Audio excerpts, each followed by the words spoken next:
Hi, this is Kathy, and I'm at the library. The tutor room has a little bit of an echo. I hope that's okay with you. We have to have our masks on if we're out in an open space, and I wanted to talk to you face to face. So here's what I'm planning. We're going to talk today about how to find ideas when you want to write something, and you have no idea what to write about. I've had days where I sat at my computer and I said, I haven't a clue. So here's some things that you can do. Get a piece of paper or pull up your notepad on your computer and ask yourself some questions. What do I like to read? Okay, if you like mysteries, you may want to try writing one, even if it's a short story mystery. Or I don't know how many of you remember Encyclopedia Jones or the books called Minute Mysteries.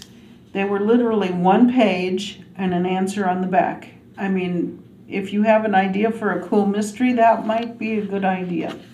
All right, or you can write a whole long book if you wish. If you like to read romances, then that's maybe what you should tackle.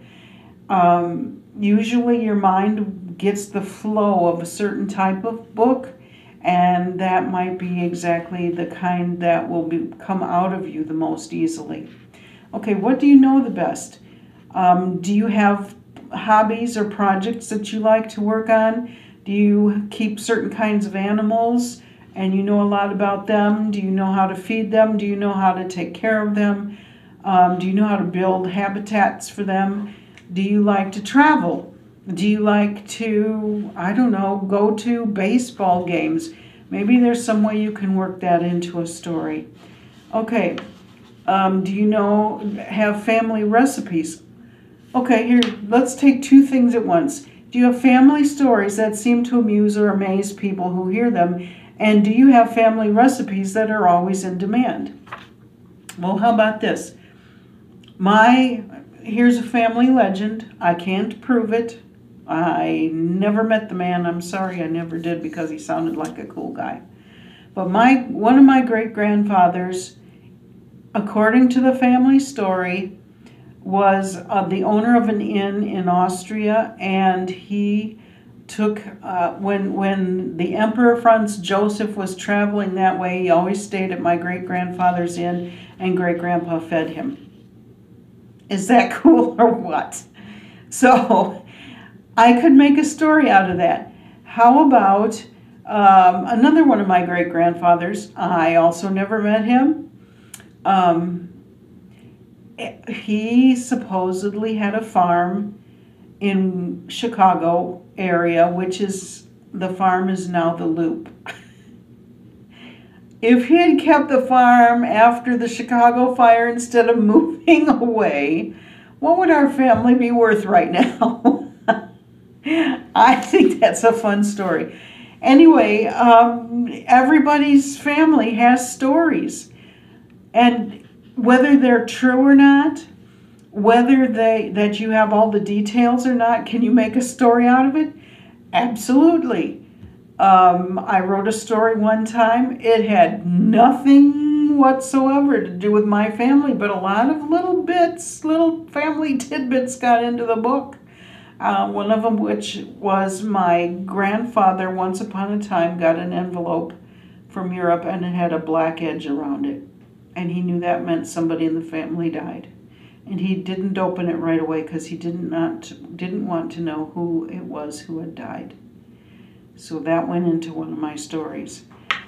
If you know things like that, if you have little tidbits that can make a story richer or better, or sometimes it can be the whole story.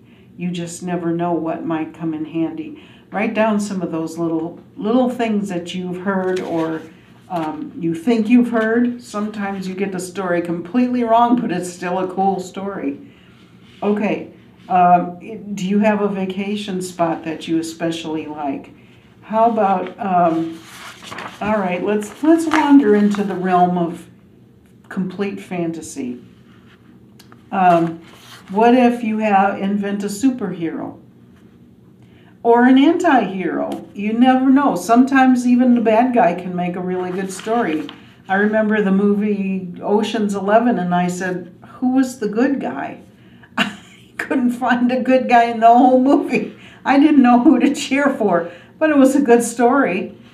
Okay, how about, all right, let's say you've talked to somebody. You went to visit somebody in a retirement home, and they told you some of their family stories.